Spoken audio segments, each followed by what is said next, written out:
वाया मानवाची उत्तम काया नामा म्हणे मनुष्य जन्म सर्व जन्माहुनी उत्तम जन्म घालो नये वाया मानवाची उत्तम काया विठ्ठल विठ्ठल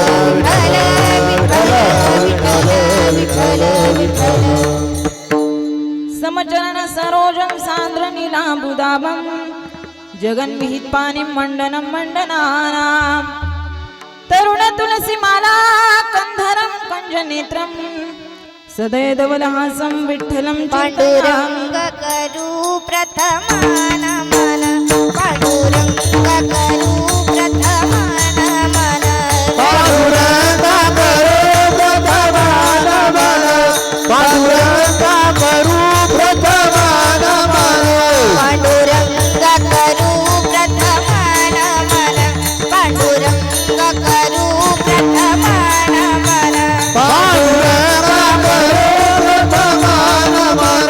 पांडुरंग करू प्रथमान मन हे दुसरी चरण संतांची या दुसरी चरण संतांची या उपादाने कथेचा विस्तारू उपादाने कथेचा विस्तारू हे दुसरे चरण संतांची दुसरे चरण संतांची कृपादाने कथेचा विस्तारू सत्य कृपादाने कथेचा विस्तारू पांडुरंग करू प्रथमान मन दुसरी चरण संतांची त्याच्या कृपादाने कथेचा विस्तारू बाबाजी सद्गुरु दास तुका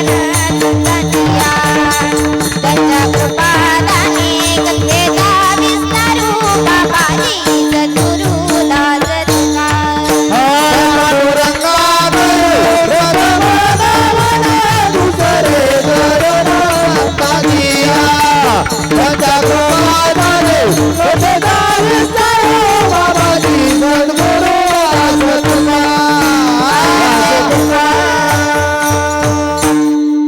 पांडुरंगा करू प्रथम नमान दुसरे चरण संतांची या त्यांच्या कृपादाने कथेचा विस्तारू बाबाजी सद्गुरु दास तुका वक्रतुंड महाकाय सूर्यकोटी समप्रभ निर्विघ्नं कुरु मे देव सर्व कार्येषु सर्वदा सरस्वती माते द्यावी मजमती येतो काकुलती तुझ लागी आपुल्या बाळासी धरी आता हाती न करी फजिती जना माझी मनोजवं मारुत तुल्य वेगं जितेंद्रियं बुद्धिमता वरिष्ठं वातात्मजं वानरयूथ मुख्यं श्रीरामदूतं शरणं प्रपद्ये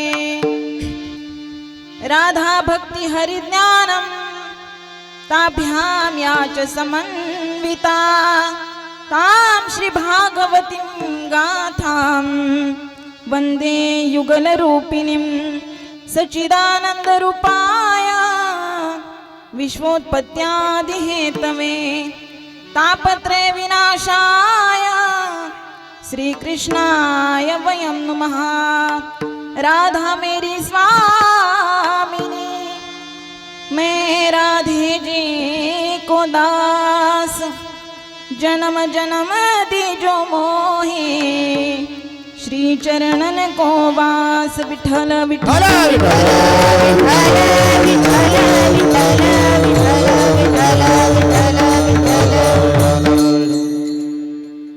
मरणाआधी सावध व्हावे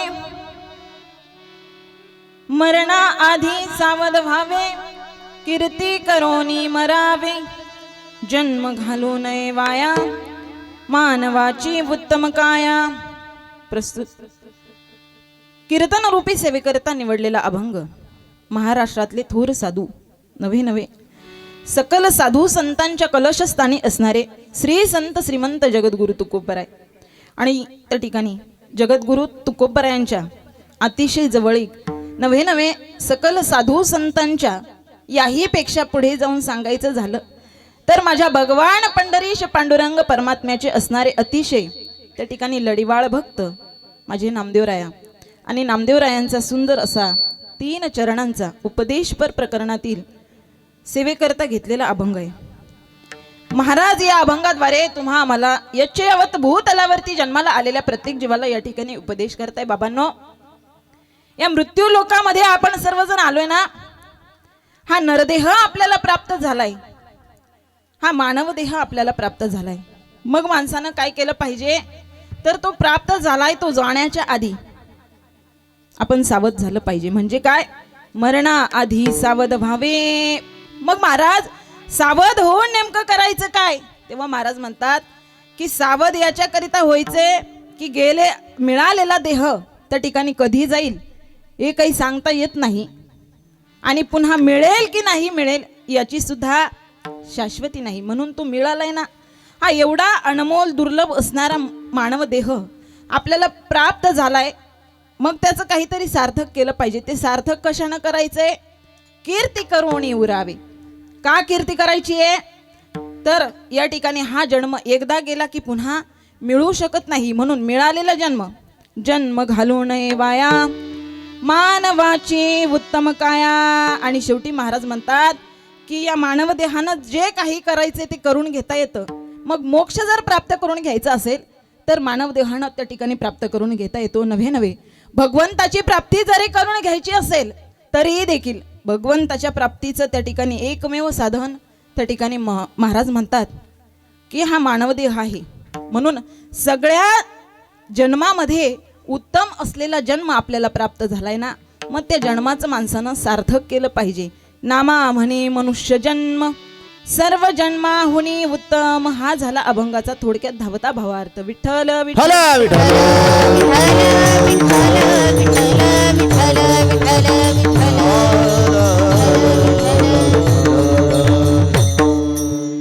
कीर्तन सेवेला सुरुवात करण्या अगोदर अल्पसा परिहार देणं त्या ठिकाणी वक्त्याचं आद्य कर्तव्य आहे. म्हणून सांगायचं जर झालं तर या ठिकाणी आपण सर्वजण कोणत्या निमित्तानं उपस्थित आहोत सर्वांना ज्ञात आहे, माहीत आहे. तरी देखील सांगायचं झालं तर या ठिकाणी कैलासवासी गंगा भागीरथी राधाबाई त्र्यंबक निकम आज आजींचं या ठिकाणी प्रथम वर्ष श्राद्ध किंवा प्रथम पुण्यस्मरण, आणि या प्रथम वर्ष श्राद्धाच्या निमित्तानं आपण सर्वच या ठिकाणी उपस्थित, मग त्यामध्ये आपतेष्ट सगळे सोयरे गणगोत इष्ट मित्र परिवार सर्वच या ठिकाणी उपस्थित आहोत.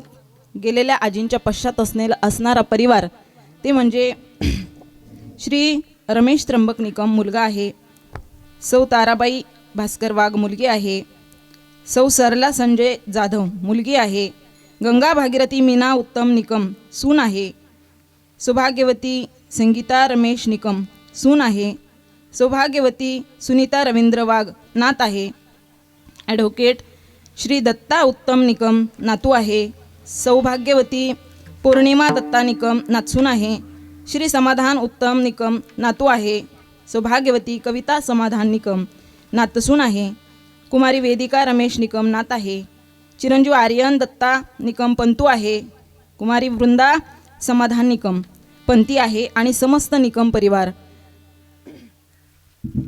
बघा, या परिवारावरती 1 वर्षापूर्वी मोठा दुःखाचा त्या ठिकाणी डोंगर कोसळला होता.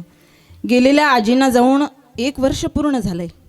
1 वर्ष पूर्ण झाल्यानंतर सुद्धा त्या ठिकाणी वर्षश्राद्ध सुद्धा त्यालाच म्हटलं जातं की श्रद्धायुक्त अंतकरणानं काढलेली आठवण म्हणजे वर्षश्राद्ध आहे.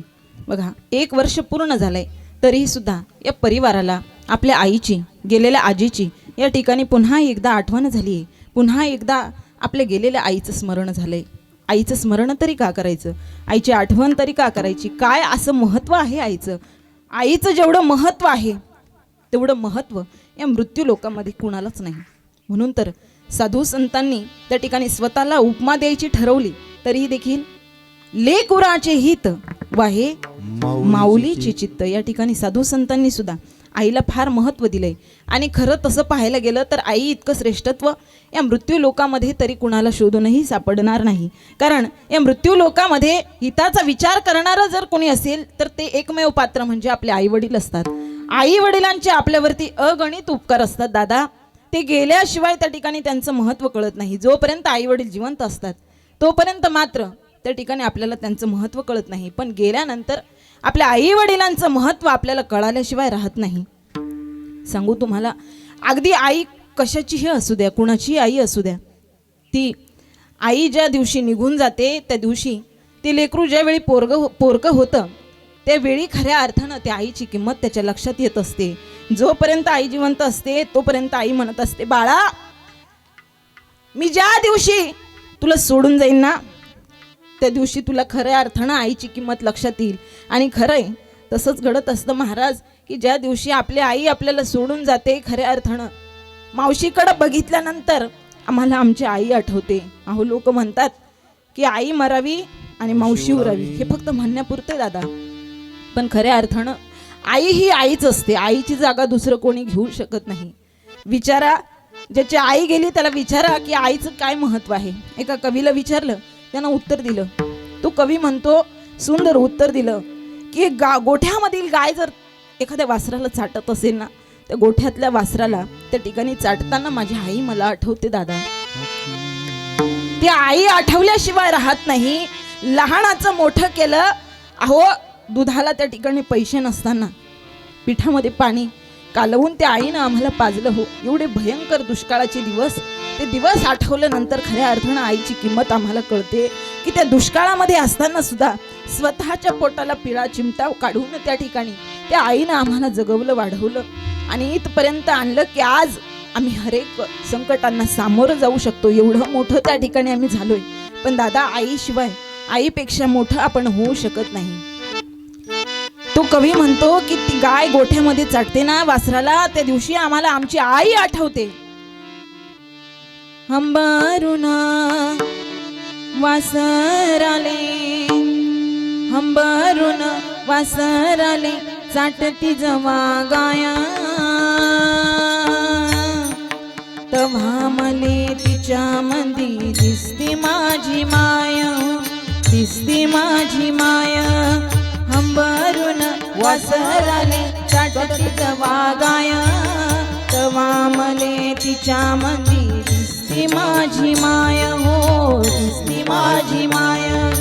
आया बाया सांगत होत्या होतो जबाताना, दुष्काळात मायाचा माझी आटला होता पणा. पिठामंदी पिठामंदी पिठामंदी पाणी टाकून मले पाजत जाया, तवा मले तिच्या मंदी दिसती माझी माया. हो दिसती माझी माया. हो दिसती माझी माया.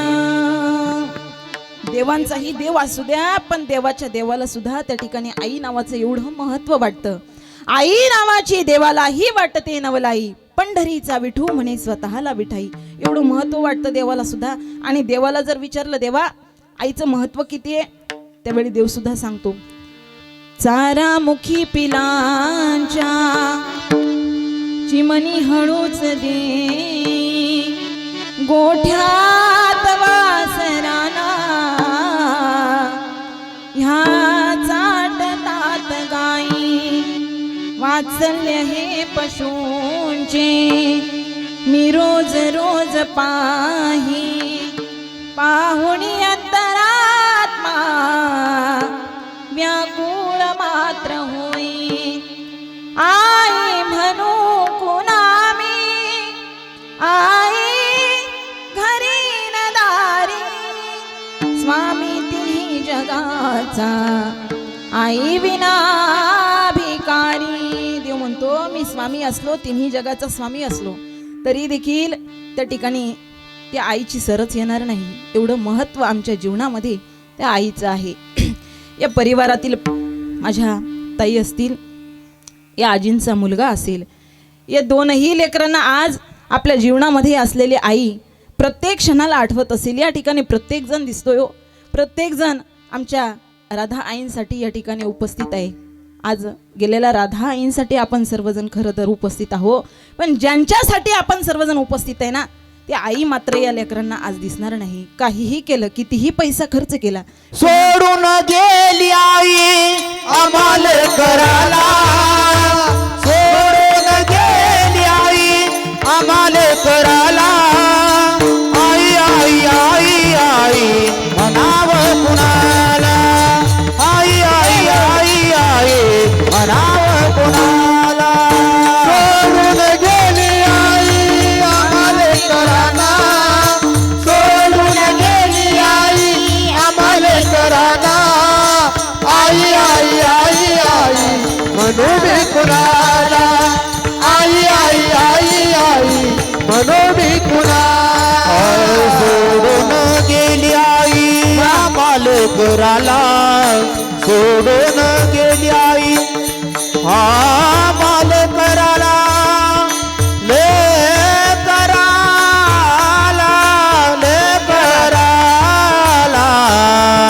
सोडून गेली आई आम्हाले कराला सोडून गेली आई आम्हाले कराला आई आई आई आई म्हणाव कुणाला आई आई आई आई म्हणाव कुणाला सोडून गेली आई आम्हाले कराला सोडून गेली आई आम्हाले कराला आई आई आई आई म्हणावे कुणाला आई आई आई आई म्हणावे कुणाला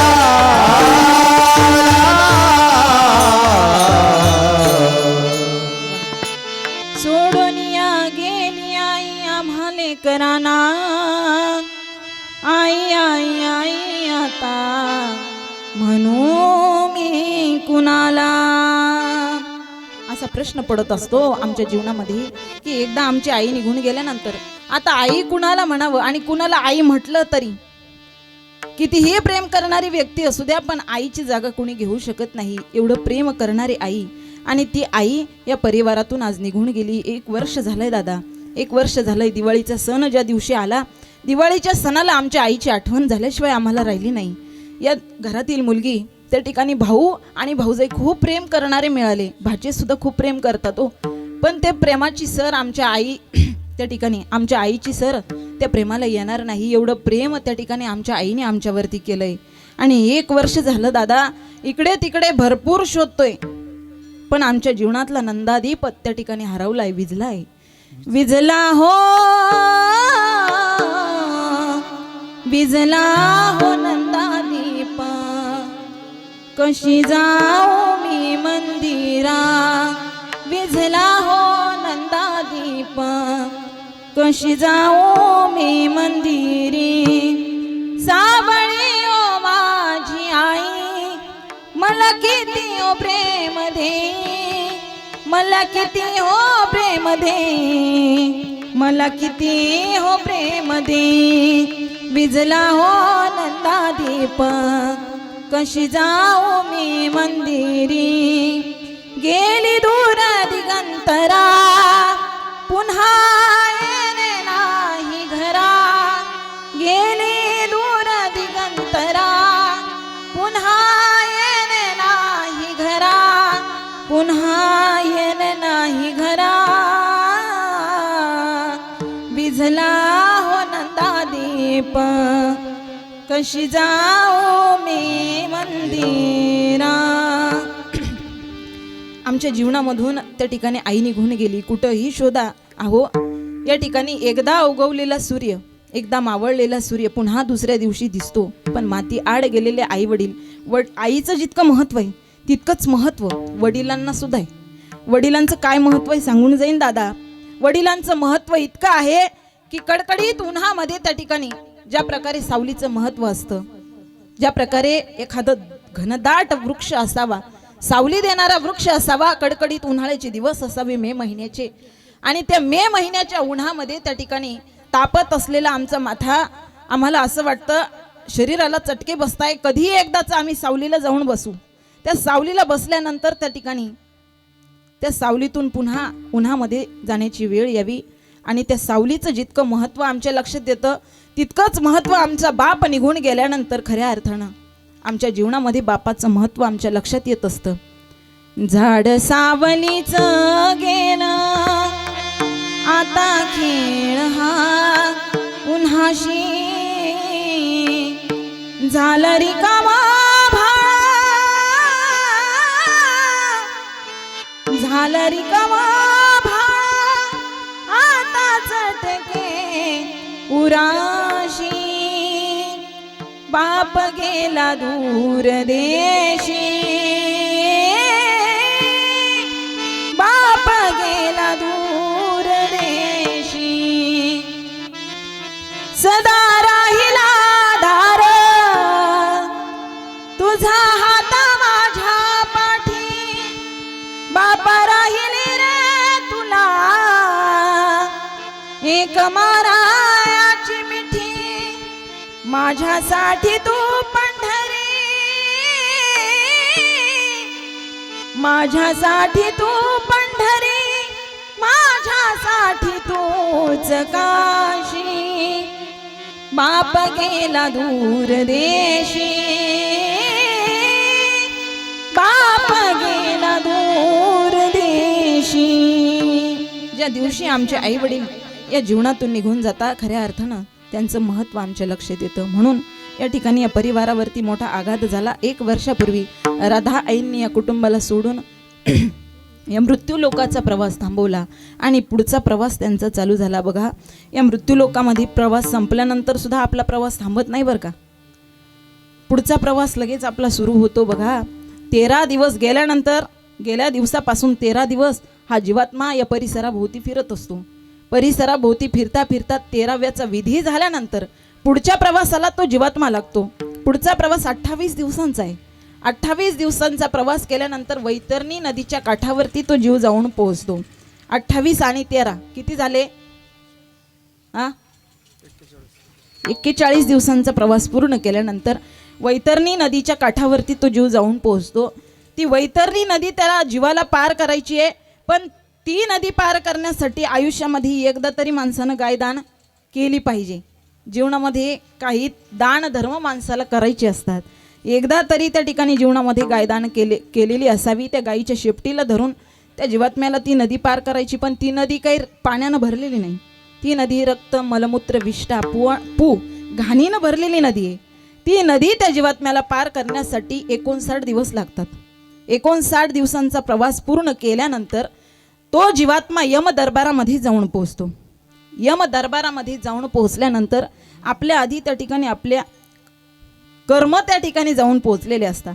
चित्रगुप्त नावाचा वकील असतो. त्या वकिलाकडे आपली फाईल असते. आपण जीवनामध्ये किती चांगले कर्म केलेत, किती वाईट कर्म केलेत, हा सगळा हिशोब त्या ठिकाणी लिहिलेला असतो. आणि त्या हिशोबाचं त्या ठिकाणी बेरीज वजाबाकी केली जाते. त्या केसचा निकाल लागण्यासाठी 265 दिवस लागतात. 265 आणि आधीचे 100 365 म्हणजे आजचा वर्ष श्राद्धाचा दिवस. विठ्ठल विठ्ठल. आज गेलेल्या आईंच्या नावानं या ठिकाणी मोठा सोहळा साजरा केला जातो. मी या दादांना द्यावे तेवढे धन्यवाद थोडे आहेत. हरिभक्त पारायण आमचे काय नाव महाराज? फोन आला होता हां, रमेश महाराज. रमेश भाऊंनी त्या ठिकाणी अतिशय आग्रहाचं निमंत्रण दिलं. 2-3 महिन्यापूर्वीच त्या ठिकाणी आम्हाला आमंत्रित केलं. ताई, आमच्या आईंचं त्या ठिकाणी प्रथम पुण्यस्मरण वर्ष श्राद्धाचा कार्यक्रम तुम्हाला करायचा आहे बरं का.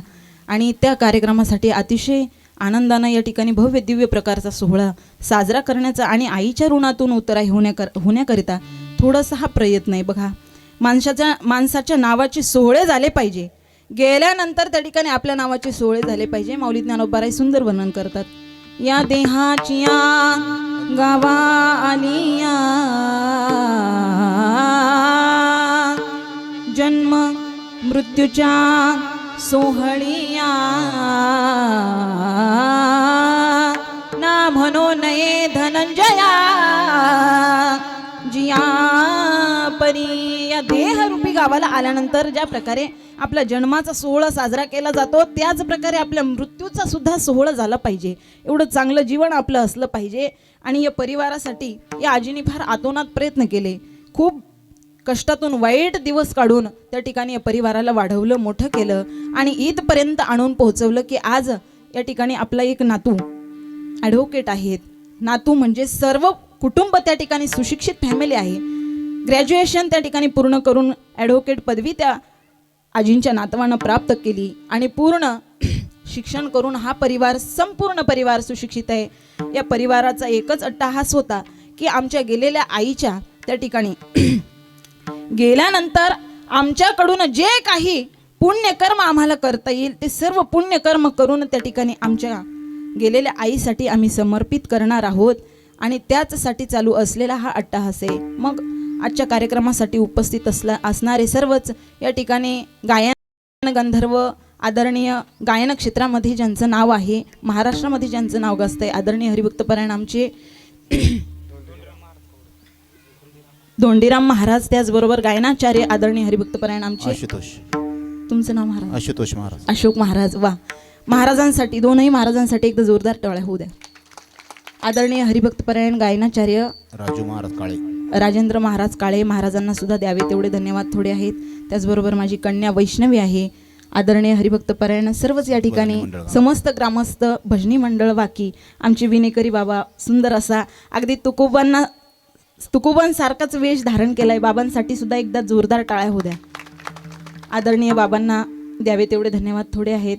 मृदंग महर्षी, मृदंग विशारद आदरणीय हरिभक्तपरायण काय नाव? वैभव महाराज. वैभव महाराजांना सुद्धा द्यावे तेवढे धन्यवाद थोडे आहेत. त्याचबरोबर माझ्यासोबत आलेले माझे पती, त्याचबरोबर आमच्या अंदरसुलहून आलेले आमचे काकाश्री बाळू काका, त्यांना सुद्धा मनापासून धन्यवाद. त्याचबरोबर इकडे हार्मोनियम वाजवण्यासाठी महाराष्ट्रामध्ये ज्यांचं नाव आहे गणेश भाऊ वाघ मनमाडकर, यांना सुद्धा त्या ठिकाणी मनापासून धन्यवाद.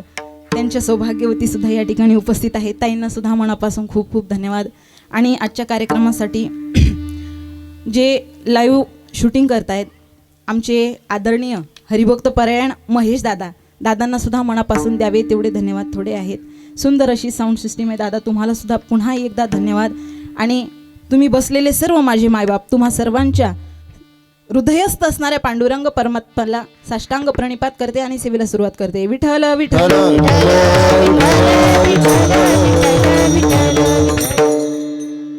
मरणाआधी सावध व्हावे, मरणाआधी सावध व्हावे, कीर्ती करोनी मरावे. महाराज म्हणतात की बाबांनो, या मृत्यू लोकामध्ये पहिल्यांदा आपण जन्माला आलोय, इतकं मोठं झालोय वाढवून, मग माणसानं काय केलं पाहिजे तर सावधानता बाळगली पाहिजे. संत आपल्याला सावध करण्यासाठी आलेले आहेत. संत वेळोवेळी त्या ठिकाणी आपल्याला सावध करतात, जागं करत असतात. साधू संतांना सुद्धा सावध करतात. साधू संतांना सुद्धा सावध करणारे संतच आहेत. उठा साधू संत, साधा आपुले हित. तुम्हा आम्हाला सामान्य जीवाला सुद्धा सावध करणारे कोण आहेत? संत आहेत. जग जोगी जग जोगी जाग जाग बोलती, जगदोगी जगदोगी जाग जाग बोलती. जग जोगी जाग जाग बोलती.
साधू संत तुम्हा म्हणता भगवंताला सुद्धा जागा करतात. पांडुरंगा प्रभात समयोपातला वैष्णवा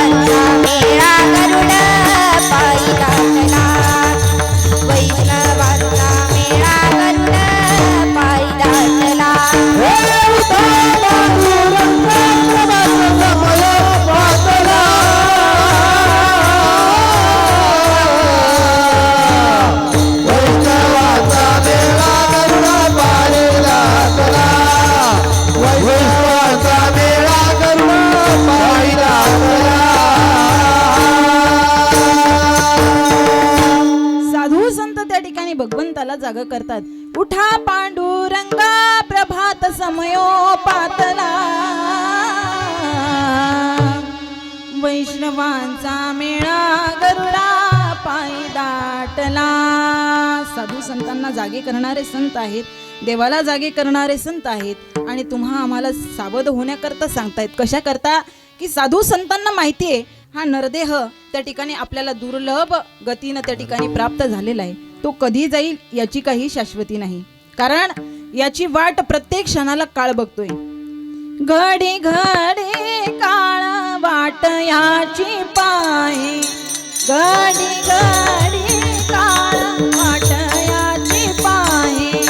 घडी घडी काळ वाटयाची पावे, घडी घडी काळ वाटयाची पावे. घडी घडी काळ वाट याची पायी, घडी घडी काळ वाट याची पायी. घडी घडी काळ वाटयाची पावे, घडी घडी काळ वाटयाची पावे. अजून किती आहे आकाश, अजून किती आहे आकाश. घडी घडी काळ वाटयाची पाये, घडी घडी काळ वाटयाची पाये. अजून किती आहे आकाश, अजून किती आहे आकाश. घडी घडी काळ वाटयाची पावे, घडी घडी काळ वाटयाची पावे. वाटयाची पाये. प्रत्येक घडीला प्रत्येक क्षणाला त्या ठिकाणी तो काळ आपल्यावरती टपून बसलाय. सांगू तुम्हाला एक दृष्टांत सांगते म्हणजे तुमच्या लक्षात येईल. बघा काय झालं. लासलगावचा बाजार होता आणि आमचे धोंडीराम महाराज यांनी बाजारची पिशवी घेतली.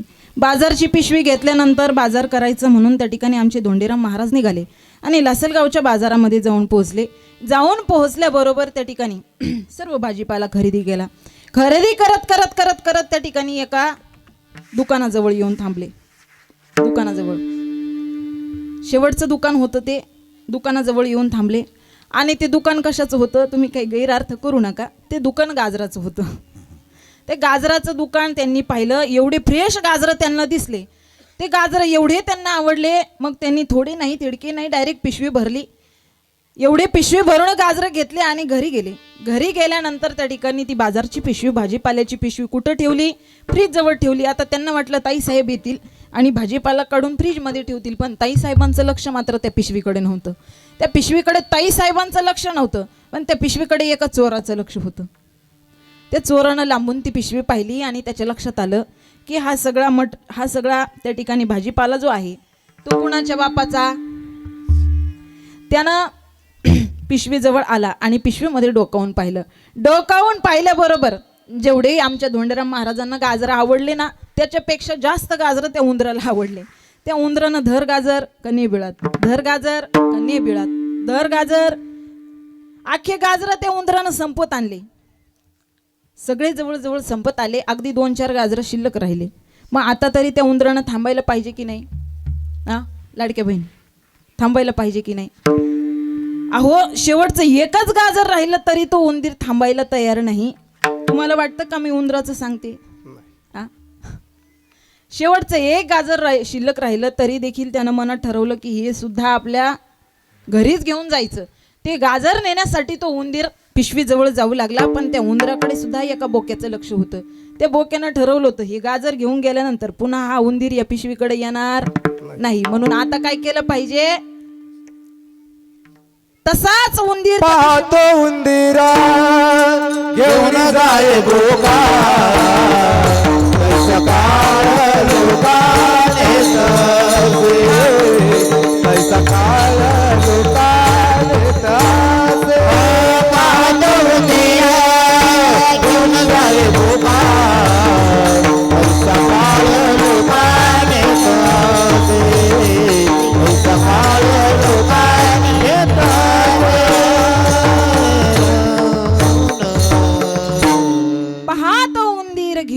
जावे बोका तैसा काळ लोकाने तसे. त्याच प्रकारे आपली सुद्धा गंमत होणार आहे महाराज.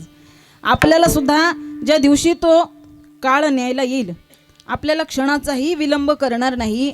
लगेच ज्या अवस्थेमध्ये आपण असणार आहोत त्या अवस्थेमध्ये आपल्याला घेऊन जाणार आहे. म्हणून त्या ठिकाणी माझ्या नामदेव महाराजांनी सांगितलं की बाबांनो, जोपर्यंत जिवंत आहोत ना तोपर्यंत सावध होण्याला महत्व आहे. झालेल्या गोष्टीला त्या ठिकाणी पश्चाताप करून काही उपयोग असतो का?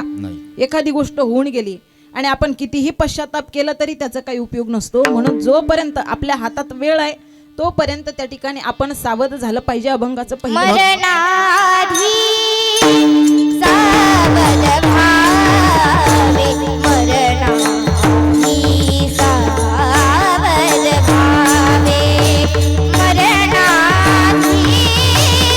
सावध भावे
मरणाधी सावध भावे मरणाधी सावध भावे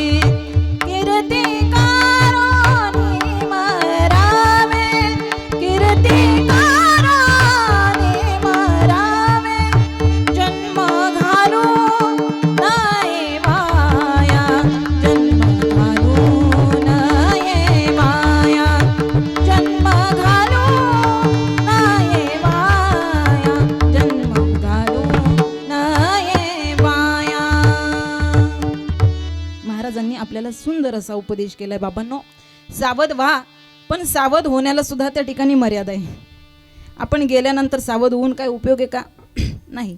म्हणून त्या ठिकाणी मरणाआधी सावध व्हायचे, पण सावध झाल्यानंतर सुद्धा काय करायचे तर सुंदर असणारं त्या ठिकाणी आपलं जीवन असलं पाहिजे. एवढं चांगलं जीवन जगलं पाहिजे माणसानं, एवढं चांगलं जीवन जगलं पाहिजे. जीवन जगत जगत त्या ठिकाणी संगत सुद्धा अशी केली पाहिजे, एवढी चांगली संगत असली पाहिजे की त्या संगतीचा परिणाम आपल्या जीवनावरती होत असतो. एखाद्याचं त्या ठिकाणी सुख पाहिल्यानंतर आपल्या चेहऱ्यावरती आनंद व्यक्त झाला पाहिजे. एखाद्याचं दुःख पाहिल्यानंतर त्याच्या दुःखामध्ये सहभागी होण्याची इच्छा आपल्या अंतकरणामध्ये त्या ठिकाणी प्रकट झाली पाहिजे. यालाच तर खऱ्या अर्थानं जीवन म्हणतात ना दादा.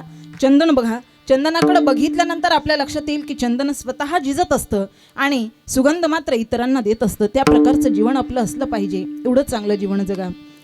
आनंद या जीवनाचा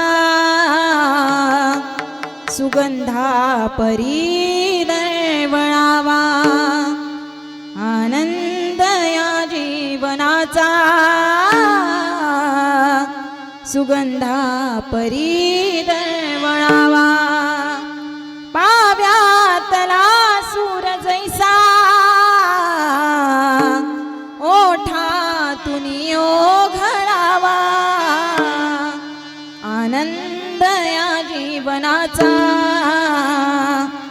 सुगंधा परी दळवळावा जिजुनी स्वतः चंदनाने दुसऱ्या समधुगंध द्यावा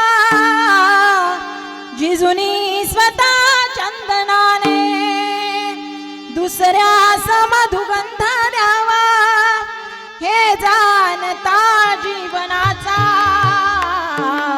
प्रारंभ हा ओळखावा आनंद या जीवनाचा सुगंधा परी दळवळावा सुगंधा परी दळवळावा. काय एवढं चांगलं जीवन जगायचंय तर बघा माऊली ज्ञानोबारायांनी सुद्धा सांगितलं या शरीराने सगळं साध्य करून घेता येतं. तैसे येण्याची शरीरे शरीरा येणे सरे किंबहुना येर झारे चिरापडे. या शरीरानं आपल्याला जे पाहिजे ते मिळवता येतं.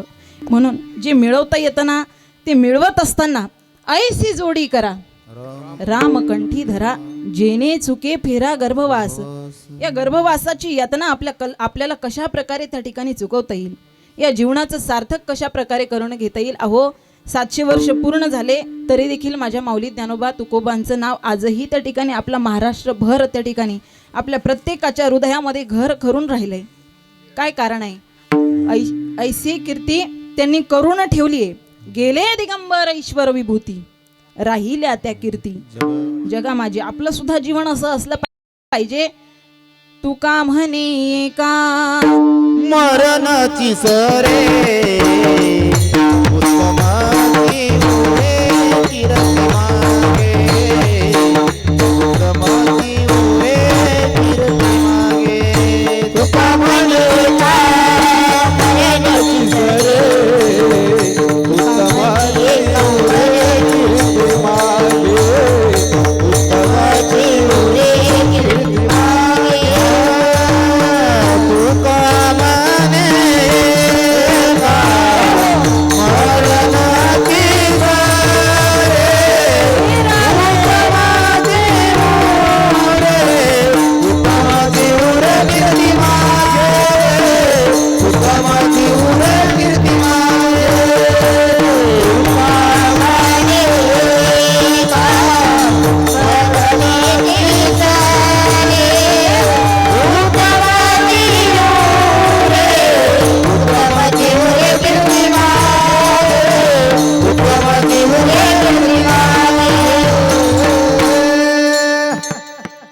महाराजांसाठी एकदा जोरदार टाळ्या होऊ द्या.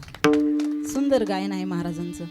तुका म्हणे का मरण्याची सरे उत्तमची उरे कीर्ती मागे. एवढं चांगलं जीवन असलं पाहिजे. का कारण मनुष्य जन्म मिळणं हे आपलं प्रारब्ध ठरवत असतं.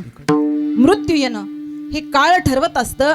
पण मेल्यानंतर सुद्धा लोकांच्या हृदयामध्ये जिवंत राहणं हे मात्र आपलं कर्म ठरवत असतं. म्हणून आपलं कर्म एवढं चांगलं असलं पाहिजे की एखादा मित्र जर वाईट वळणाकडे जात असेल तर त्या मित्राला त्या ठिकाणी चांगला रस्ता दाखवणारा मित्र असला पाहिजे. नाहीतर आज या मृत्यू लोकामध्ये असे मित्र सापडतात महाराज की तो जातोय ना रस्त्यानं भरकटत, जाऊ दे आपल्याला तरी काय करायचंय, अजून त्याचं वाटोळं कसं होईल हे बघणारे मित्र आहे. पण मित्र असा असला पाहिजे की एखाद्या मित्रावरती जर संकट येत असेल तर त्या संकटाच्या आधी उंबऱ्यासारखा उभा राहणारा मित्र असला पाहिजे.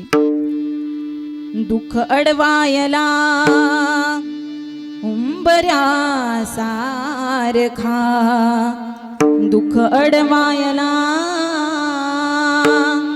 उंबऱ्यासारखा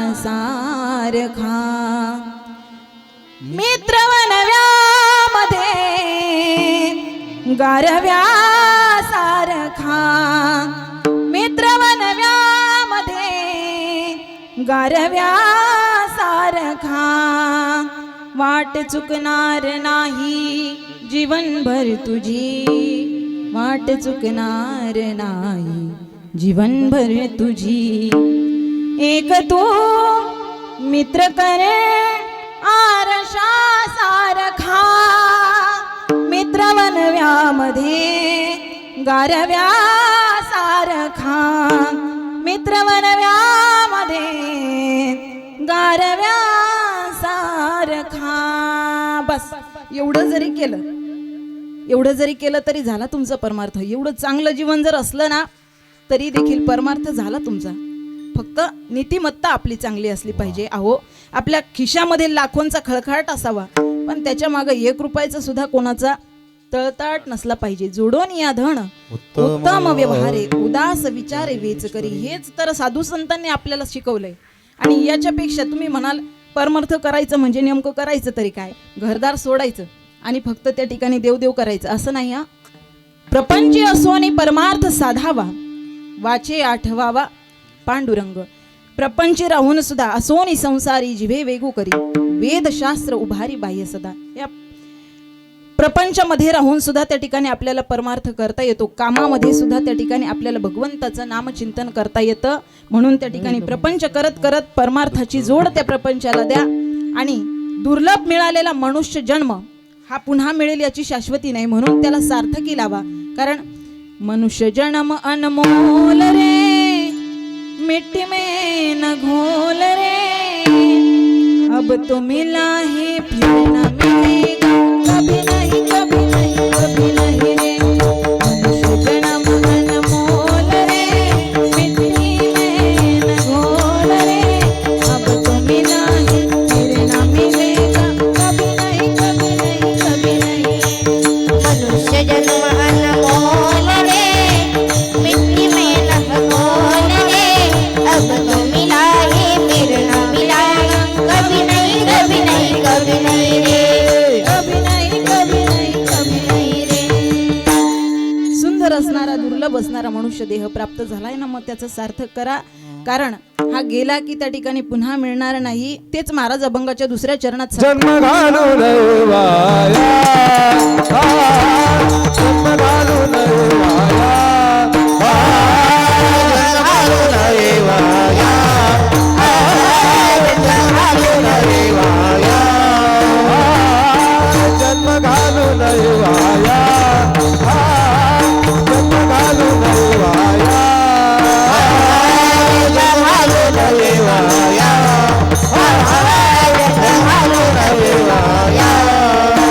मानवाची उत्तम काया, मानवाची उत्तम काया, जन्म घालून वाया, जन्म घालून वाया, मानवाची उत्तम काया, मानवाची उत्तम काया,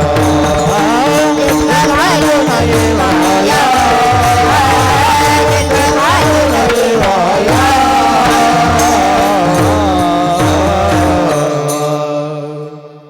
जन्म घालू नये वाया, मानवाची उत्तम काया.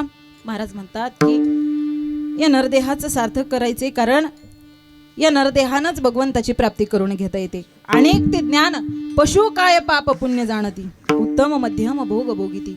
पशुपक्ष्यांना हे ज्ञान नाही, तरी देखील जटायू नावाच्या पक्षानं त्या ठिकाणी भगवंताची प्राप्ती करून घेतली. एक वानर होतं, गंधमादन नावाचं वानर. ते गंधमादन नावाच्या वानरानं त्या ठिकाणी ज्यावेळी प्रभू श्रीरामचंद्र आणि रावण यांच्यामध्ये युद्ध चालू होतं, त्या युद्ध प्रसंगी अनेक वानरांना त्या ठिकाणी त्या कुंभकर्णानं मारून टाकलं. मारून टाकल्यानंतर त्या ठिकाणी ते कुंभकर्णाच्या हातामध्ये गंधमादन नावाचं वानर आलं. ते गंधमादन नावाचं वानर ज्यावेळी हातात आलं, पिरगळलं, त्याबरोबर रक्ताच्या चिळकांड्या उडाल्या आणि त्यातून सुगंध बाहेर पडू लागला. सुगंध बाहेर पडला म्हणून त्या ठिकाणी त्या कुंभकर्णानं आपले डोळे उघडून पाहिलं. डोळे उघडून पाहिल्याबरोबर त्या ठिकाणी त्या कुंभकर्णाला आपल्या समोर एक वानर दिसलं. त्या वानराला पाहिल्यावर त्यानं विचारलं, म्हटलं, बाबा तुझ्या शरीरातून हा सुगंध कसला येतोय?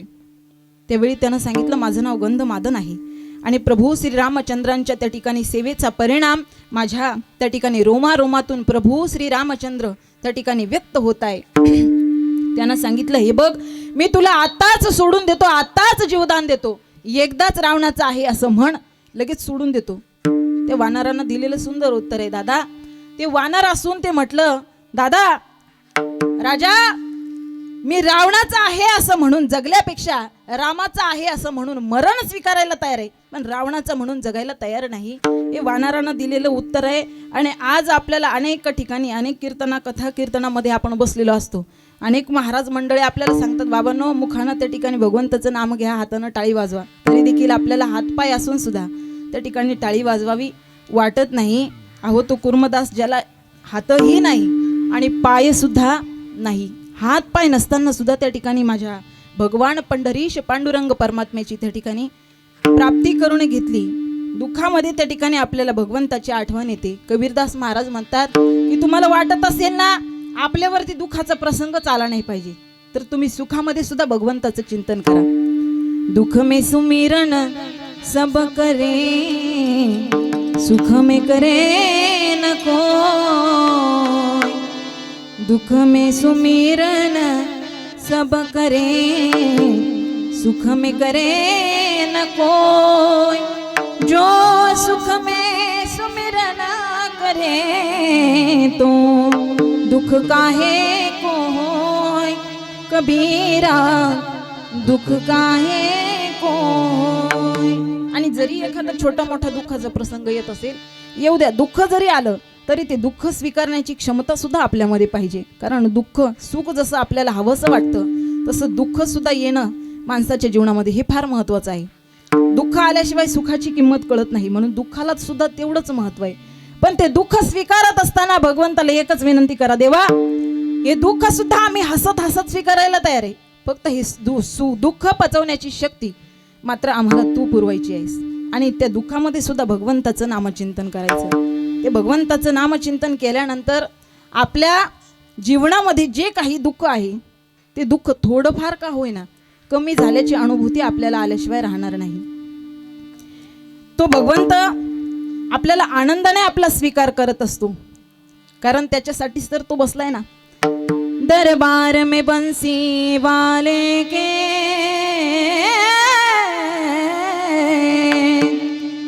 दरबार में बंसी वाले के, दुख दर्द मिटाए जाते हैं. दुनिया के सताए लोग यहाँ गले से लगाए जाते हैं. दरबार में बंसी वाले के. दुःख सुद्धा येऊ द्या. दुःख जरी आलं एका कोपऱ्यामध्ये जाऊन बसा आणि त्या भगवंताचं नामचिंतन करत बसा. हो व्रज के नंदलाला, राधा जी के सावरिया, सब दुख दूर हुए जब तेरा नाम लिया हो. सब दुख दूर हुए जब तेरा नाम लिया. सब दुख दूर हुए नाम लिया. सब दुख दूर हुए नाम तेरा नाम लिया. मीरा पुकारे तुम्हें, त्या मीराबाईनं गिरधर समोर विषाचा प्याला आहे, गया तरी देखील मरण डोळ्यासमोर असताना, प्याला डोळ्यासमोर मरण आहे दादा. भरा प्याला. डोळ्यासमोर मरण असताना सुद्धा माझ्या मीराबाईला त्या ठिकाणी भगवंताची आठवण व्हावी. अहो राजानं विषाचा प्याला पाठवलाय, तो विषाचा प्याला असताना मीराबाईला माहिती आहे हा विषाचा प्याला आहे आणि हा पिल्यानंतर आपला मृत्यू निश्चित आहे. पण तरीही सुद्धा मरण डोळ्यासमोर असताना सुद्धा माझ्या मीराबाईनं त्या भगवंताची आळवणी करावी. काय प्रेम आहे, काय प्रेम आहे त्या मीराबाईचं. मीरा पुकारे तुम्हें, गिरिधर गोपाला. ढल गया मरीत में विष का भरा प्याला. विष का भरा प्याला. कौन मिटाए मुझसे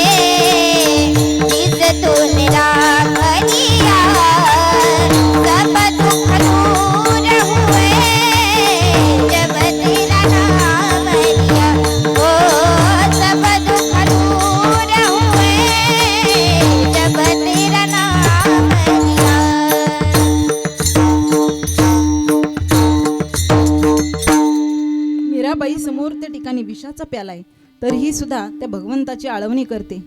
मीरा पुकारे तुम्हे श्री गिरिधर गोपाला, ढल गया अमृत में विष का भरा प्याला, विष का भरा प्याला कौन मिटाए उसे जिसे तूने राख लिया, सब दुख दूर हुए जब तेरा नाम लिया. सगळे दुःख दूर होतात त्या भगवंताचं नामचिंतन, कारण माझ्या साधू संतांना त्यातच आनंद वाटत होता. आणि तुम्हा आम्हाला सुद्धा तोच उपदेश केलाय, जन्म घालू नये वाया मानवाची उत्तम काया. म्हणून तुम्हाला सुद्धा जर वाटत असेल की आपला जन्म सुद्धा सार्थकी लागला पाहिजे, वाया नाही गेला पाहिजे, तर सर्वांनी त्या ठिकाणी मोठ्या प्रेमानं त्या भगवान पंढरीश पांडुरंग परमात्म्याचं मोठ्या प्रेमानं भजन करायचे. हातानं टाळी वाजवायची, हात वरती करा, वरती हात करा. हरी विठोबा रखुमाई,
या ठिकाणी माझ्या नामदेवरायांनी ज्या प्रकारे आपल्याला उपदेश केलाय त्या प्रकारचं जीवन आपलं असलं पाहिजे.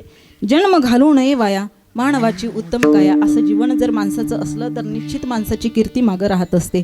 बघा, या परिवाराचा अट्टाहास होता की या परिवाराकडून आज तीन प्रकारची दानपुण्य घडत आहे. बघा, या ठिकाणी त्यांच्या मनामध्ये एक इच्छा होती की आमच्याकडून ज्ञानदान घडावं. ते ज्ञानदान या ठिकाणी त्यांच्या हस्ते घडतंय.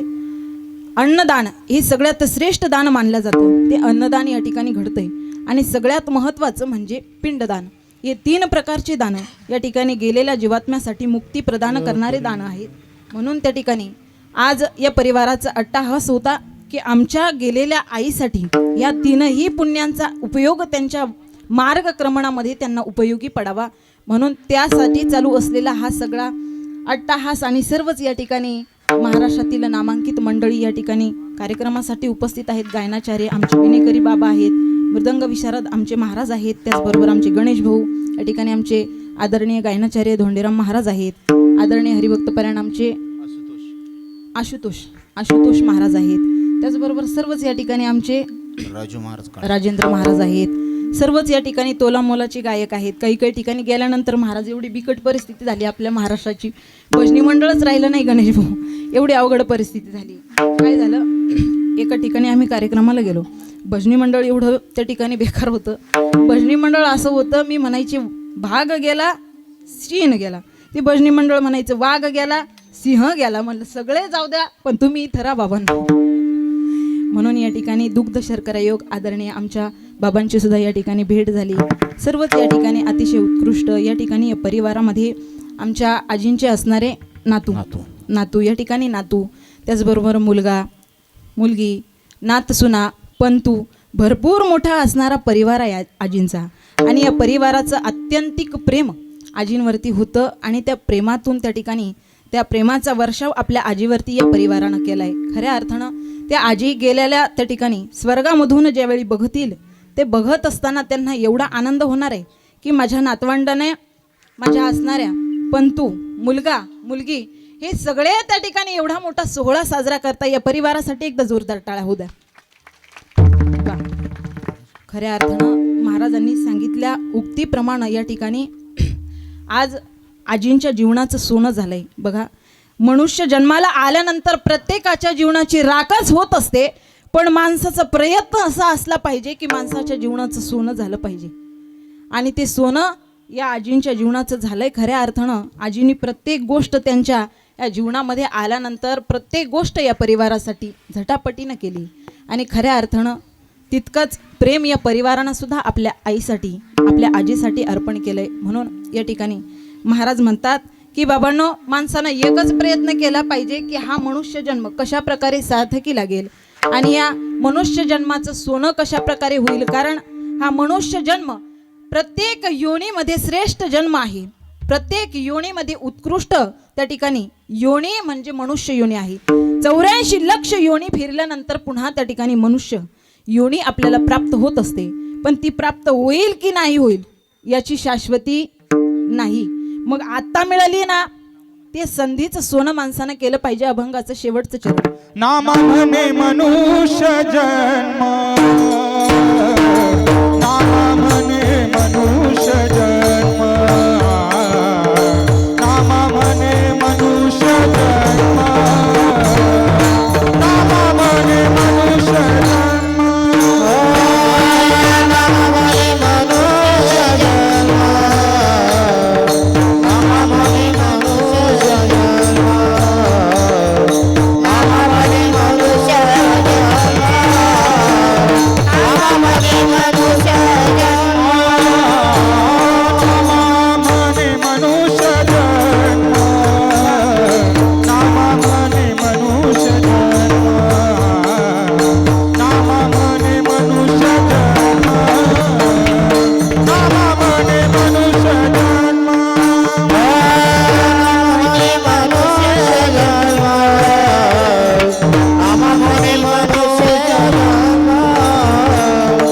नामा म्हणे मनुष्य जन्म